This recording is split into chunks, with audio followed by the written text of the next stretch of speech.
हाय, channel knowledge फारियो में आपका स्वागत है।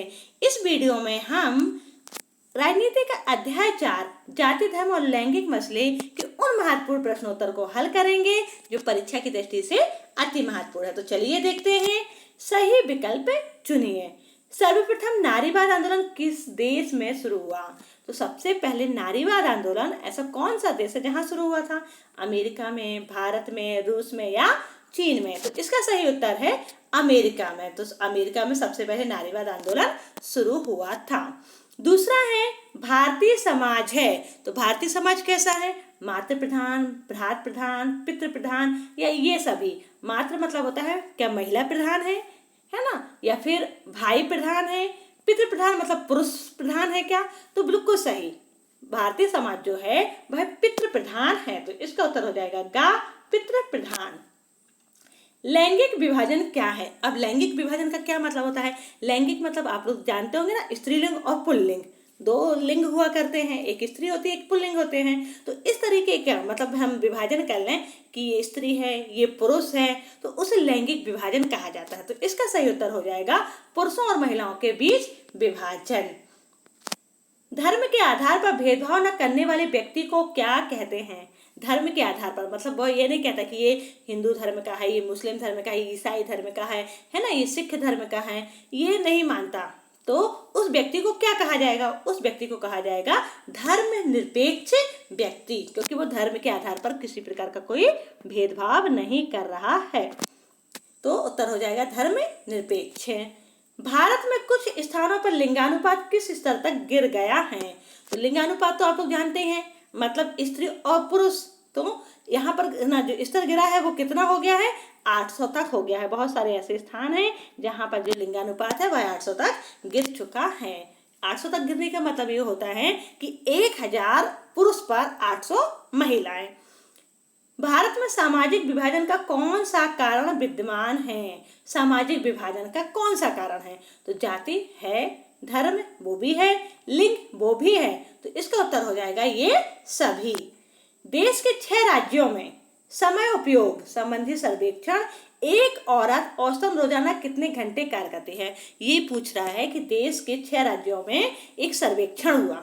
कौन सा सर्वेक्षण हुआ? समय उपयोग कि मतलब समय का कितना उपयोग करते हैं। तो एक औरत औसतन रोजाना कितने घंटे कार्य करती है? औसतन बात की जा रही है कि एक औरत जो होती है औसतन वो कितना कार्य करती है।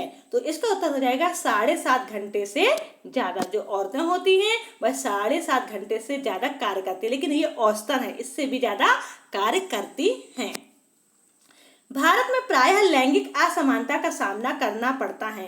तो लैंगिक असमानता का सामना सबसे ज्यादा किसको करना पड़ता है? महिला को, पुरुष को, बच्चे को या वृद्ध को? तो इसका उत्तर हो जाएगा महिला वर्ग को। 2011 की जनगणना के अनुसार प्रति 1000 बालकों पर बालिकाओं की संख्या थी, मतलब 1000 बालक पर बालिकाएं कितनी थी? बालिकाएं थी 919। ये किस गणना के अनुसार? 2011 की जनगणना के अनुसार। भारत में बाल लिंग अनुपात किस राज्य का सबसे अधिक है? तो भारत में बाल लिंग अनुपात केरल का सबसे ज्यादा अधिक है। धर्म को राजनीति से कभी भी अलग नहीं किया जा सकता, ये शब्द किसने कहा है?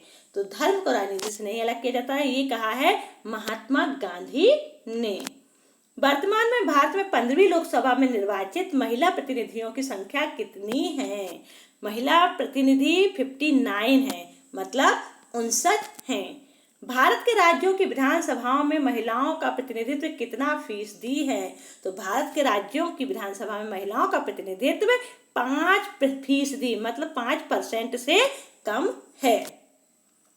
अनुसूचित जनजातियों में आमतौर पर कौन शामिल होता है? तो अनुसूचित जनजाति में आदिवासी वर्ग के लोग शामिल होते हैं। भारत में यहाँ औरतों के लिए आरक्षण की व्यवस्था है, मतलब कौन सी जगह है जहाँ पर औरतों के लिए आरक्षण की व्यवस्था की गई है? तो इसका उत्तर है पंचायती राज की संस्थाएं, जहाँ पर औरतों के लिए आरक्षण की व्यवस्था की गई है। धर्मनिरपेक्ष राष्ट्र है, तो आप सभी जानते हैं कि धर्मनिरपेक्ष राष्ट्र भारत देश है। विवाह, तलाक, गोद लेना और उत्तराधिकारी जैसे परिवार से जुड़े मसलों पर आधारित कानून कहलाते हैं। कौन से कानून कहलाते हैं? सभी पारिवारिक कानून कहलाते हैं। किन देशों में महिलाओं की भागीदारी का स्तर काफी ऊंचा है? मतलब ऐसे कौन सा देश है जहां पर महिलाओं की भागीदारी का स्तर काफी ऊंचा है? तो इसका उत्तर है स्कैंडिनेवियाई देश। ठीक, निम्नलिखित में से किस देश में सार्वजनिक जीवन में स्त्रियों की भागीदारी बहुत ज्यादा है? तो स्वीडन में। भारत के उस राज्य का नाम बताइए जहां लिंगानुपात 800 से भी कम है। तो इसका उत्तर है हरियाणा। नारीवाद आंदोलन का लक्ष्य होता है, नारीवाद आंदोलन का लक्ष्य होता है समानता, क्योंकि नारीवाद आंदोलन में समानता को मांगा गया था कि पुरुष और स्त्रियां समान हों।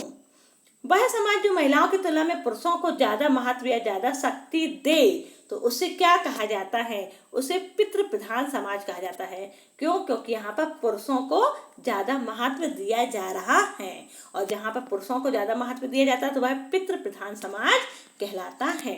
निम्नलिखित में से कौन समाज सुधारक नहीं है?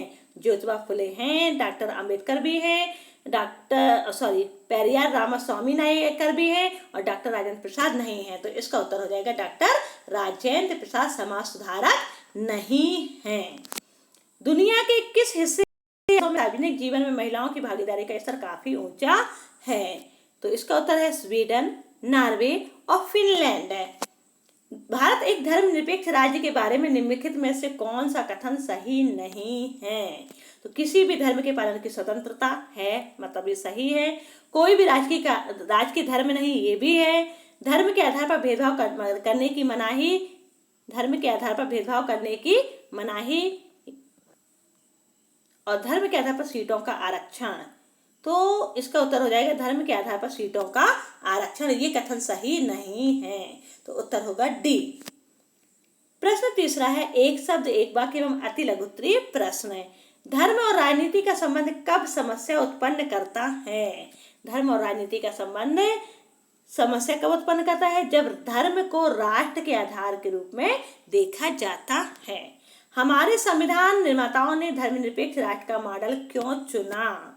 क्योंकि सांप्रदायिकता देश के लोकतंत्र के लिए एक बड़ी चुनौती रही है। 2011 की जनगणना के अनुसार भारत में साक्षरता दर क्या थी? साक्षरता दर 73% थी।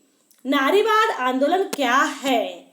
महिलाओं को समान अधिकार दिलाने के उद्देश्य से होने वाले आंदोलन को नारीवाद आंदोलन कहा जाता है। भारत में पुरुषों की साक्षरता दर क्या है? 76% है। धर्म किसे कहते हैं? किसी व्यक्ति की अलौकिक सत्ता में विश्वास को धर्म कहते हैं। तो यहाँ पर को लिख लीजिएगा। किसी व्यक्ति की अलौकिक सत्ता में विश्वास को धर्म कहते हैं। भारत में महिलाओं की साक्षरता दर कितनी है? महिलाओं की साक्षरता दर 54% है। एक ऐसे समुदाय के लोग जो साधारणतः पहाड़ी और जंगली क्षेत्रों में रहते हैं और जिनका बाकी समाज से अधिक मेलजोल नहीं है, ये भारतीय समाज के किस वर्ग के हैं? ये अनुसूचित जनजातियां कहलाती हैं। धर्मनिरपेक्ष शासन किसे कहते हैं? जिस शासन व्यवस्था में सभी धर्मों को समान दर्जा दिया जाता है उसे धर्मनिरपेक्ष शासन कहते हैं, मतलब सभी धर्मों को बराबर माना जाता है। लैंगिक विभाजन किस पर आधारित है? सामाजिक अपेक्षाओं पर आधारित है। भारत में संगठित किन्हीं 2 सांप्रदायिक राजनीतिक दलों का नाम लिखें। सांप्रदायिक राजनीतिक दल, तो अकाली दल और मुस्लिम लीग।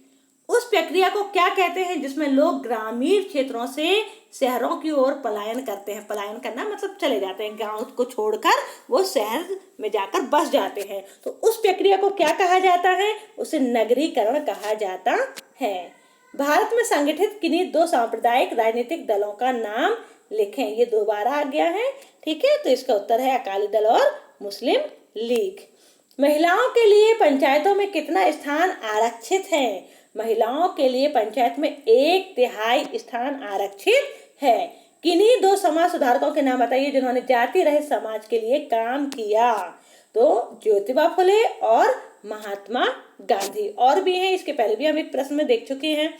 श्रम का लैंगिक विभाजन क्या है? सामाजिक अपेक्षाओं, काम के बंटवारे का वह तरीका जिसमें घर के अंदर के सारे काम परिवार की औरतें करती हैं या अपनी देखरेख में काम कराती हैं, तथा बाहर का सार्वजनिक जीवन पुरुषों के कब्जे में रहता है, उसे क्या कहा जाता है? लैंगिक विभाजन कहा जाता है। श्रम का लैंगिक विभाजन कहा जाता है।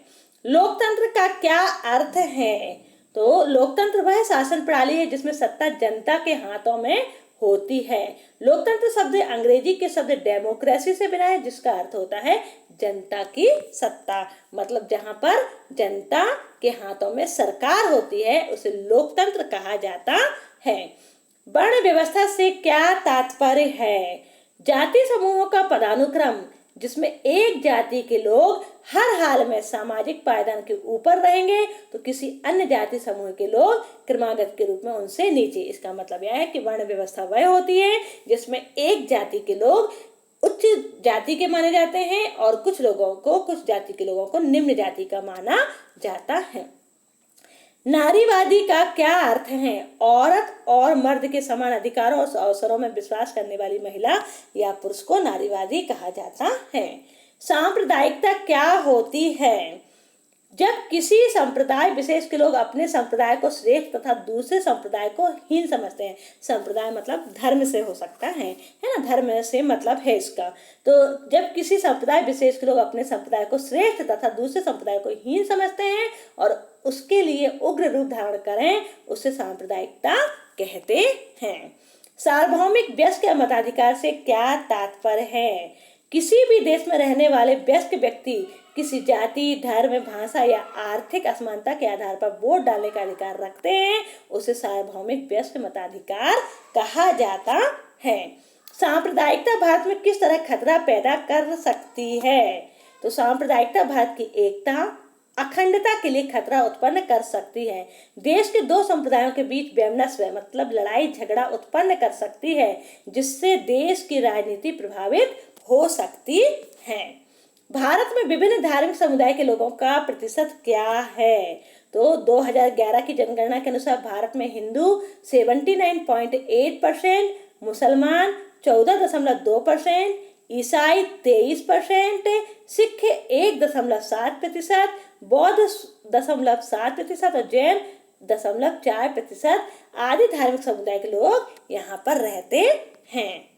धर्मनिरपेक्ष राज्य किसे कहते हैं? एक राज्य जो किसी धर्म विशेष पर आधारित नहीं होता और जहां धर्म के आधार पर नागरिकों के बीच किसी भी प्रकार का भेदभाव नहीं किया जाता, धर्मनिरपेक्ष राज्य कहलाता है। पितृप्रधान क्या है? इसका शाब्दिक अर्थ तो पिता का शासन है। इसका मतलब होता है पिता का शासन। पर इस पद का प्रयोग महिलाओं की तुलना में पुरुषों को ज्यादा महत्व, ज्यादा शक्ति देने वाली व्यवस्था के लिए भी किया जाता है। मतलब जहां पर पुरुषों का वर्चस्व ज्यादा हो, उनको ज्यादा महत्व दिया जाए, उन्हें ज्यादा शक्ति प्रदान की जाए, तो उस व्यवस्था को पितृप्रधान कहा जाता है। गांधी जी का धर्म और राजनीति के विषय में क्या विचार था? तो गांधी जी कहा करते थे कि धर्म को कभी भी राजनीति से अलग नहीं किया जा सकता। धर्म से उनका आशय हिंदू या इस्लाम जैसे धर्म से न होकर नैतिक मूल्यों से था, जो सभी धर्मों से जुड़े हैं। उनका मानना था कि राजनीति धर्म द्वारा स्थापित मूल्यों से निर्देशित होना चाहिए। पारिवारिक कानून क्या है? विवाह, तलाक, गोद लेना और उत्तराधिकार जैसे परिवार से जुड़े मसलों से संबंधित कानून पारिवारिक कानून कहलाते हैं।